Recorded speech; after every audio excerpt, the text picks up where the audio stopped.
Hey everyone, welcome back to my channel. Thanks for being here. I appreciate you. This week I'm working on favorites to me, metallics puddle pour with 4 gorgeous colors, working with Amsterdam acrylics.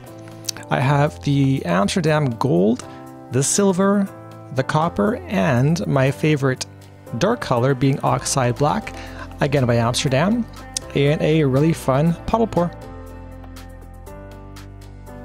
And also on this pour this week, I'm going into this pour for my second go at Australian Floetrol, which has been super fun.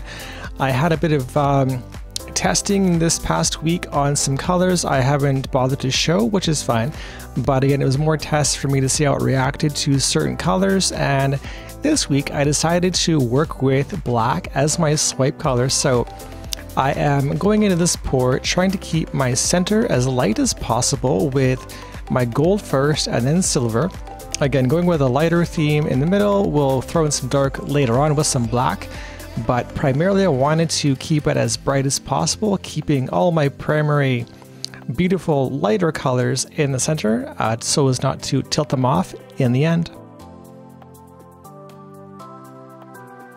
Now, looking back on this pour, I am realizing in my cups that I used all Amsterdam paints for this pour. Now, question of the week, do you guys use all of the same brand of paint for any pours or any painting, or do you switch it up with some Liquitex and Artist Loft and Golden and so on and so on and so on?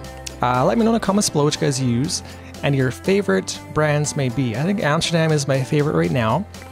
I found that these metallics specifically blended really, really well, mixed very smooth, and poured like the best pour I've ever poured. So what are your favorites? Let me know below in the comments and we can chat about it. Alright, now going in for my third color of the evening on this pour, I found the copper to be a really, really pretty color.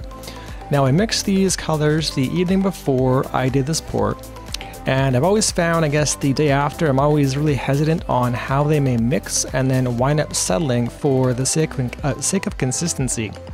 These were a bit more thick than I'd hoped, but all in all they were really similar across the board. But again, this copper, in my opinion, was one of the prettiest colors I mixed in a long time, and this color combination works really, really well. So if you have a chance, check out, again, Amsterdam's metallics colors, gold, copper, silver. If you're a fan of them, check them out and give them a try. Now, as I wrap up these puddles, I've always found that the puddle making takes the most time of anything on this pour. It probably took about 15 minutes just to get these puddles down the way I want them to. In terms of color pattern and also where I wanted, again, those darker and lighter colors, I left my black for, again, the outside edges and a bit of the middle to make sure there was some black in the middle. Not a ton, but some. But it took a million hours to get through all those colors with the puddles. So here is, I mentioned before, one of my favorite parts of a pour when I wreck it with the back of my paintbrush. I really wanted to go a little bit overboard with these, the mixing of these puddles, because there was a lot of color, a lot of area. It was 20 by 20 canvas in this one. And ultimately I wanted to make sure that every color touched like 3 or 4 times. Also getting the black into the middle if I could, knowing that 3 or 4 little puddles in the middle wouldn't quite do it for what I wanted for consistency. So this goes on for a bit, but this is really calming and turns out really pretty for a bit of a break and a wreck. But no, the patterns afterward turn out really, really cool. Okay, and going into my swipes with, again, this is Oxide Black by Amsterdam. I wasn't too familiar with how this may shape up with the lacing and cells, which right there are really, really pretty. This Australian Floetrol thing, I think I mentioned last week, is going to be a bit of a game changer for how my swipes can turn out. Unless I go back to my poor man's version with some Floetrol and Penetrol concoction that came from a good pouring friend, a left brain artist, David, who is awesome. So check him out. No, Floetrol, the Aussie version, is incredibly great. I mixed it about 1/3 paint to 2/3 Floetrol, which was a great consistency. It's a much thinner Floetrol than the US or American version. Sorry, US or Canadian, North American we'll call it, Floetrol version, and spits out these beautiful laces that you just can't replicate anyplace else. So if you can, try it out like one time in your life. I think you'll be hooked once you do. But I found these swipes looked really, really pretty and gave some nice contrast to the entire pour. Now really quickly, I wanted to use a much smaller palette knife for the center, not wanting to lose a lot of that color into the darker swipes, which could turn out from the Aussie Floetrol in the lacing. So went with the smaller knife in the middle to just give me a couple of swipes through the middle and not again smear too much color across the middle, thinking I may lose a lot of that color. Now also, as I go into my tilts here, this is sped up like 2 times.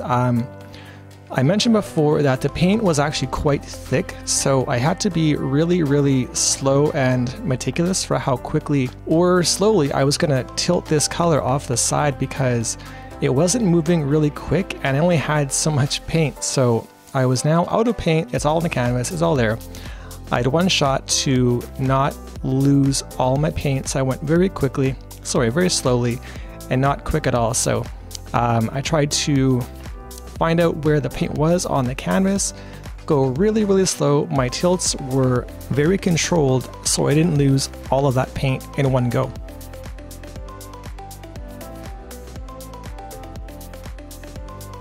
Now, one thing I also wanted to point out is I have taken some tips in the past while now from Molly, who does a great job at her swipes and also is a great teacher. So check out Molly's artistry when you can on best practices on how to swipe, what to do, not to do. I am still learning, so bear with me. There was some color and some combinations for lacing I really didn't want to lose, which are closest to me out of frame. You can't see them now, but there was some lacing, some white and dark lacing in the top left corner close to me. I didn't want to lose, and I was very intentional with how quickly I was tilting my corners off. Now I've got 3 off now, and I had to be very careful with my centering of the paint not to pull off that lacing I wanted to keep in the first place. So I did my best to maintain the stretch of lacing I had that I wanted to keep initially, but also tilting off those other 3 corners in the end without distorting the rest. So it was a bit of a challenge to go this slow and maintain the speed I was going, because I was going so slow and not wanting to wreck anything, but also wanting to pull out a nice product in the end for what it was. Anyway, when you do this, take your time, go slow, and beautiful things happen.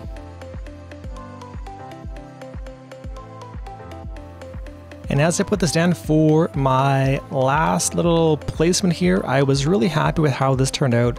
It reminds me of a bit of a phoenix look or a dragon type of theme. So it looked like dragon scales or phoenix's feathers, so it was a very cool result. Here is my wet look right after I was finished. And again, some really pretty lacing. I was really impressed with how well the Oxide black stuck around on top of this metallic color, which was gorgeous. No, I couldn't be happier with how well it worked, because again, my center lacing wasn't meant to overtake too much and this be more of a contrast look on top of the copper, the gold, and the silver. The black I could have taken or left because it was simply a color for filler, to be honest, but all in all, the piece came together quite well. So give me some feedback in the comments below what you think on this pour. Generally speaking, comments, feedback, I love it all. And if you have enjoyed it, please click the like button below and consider subscribing to the channel, and we will catch you again in the next one.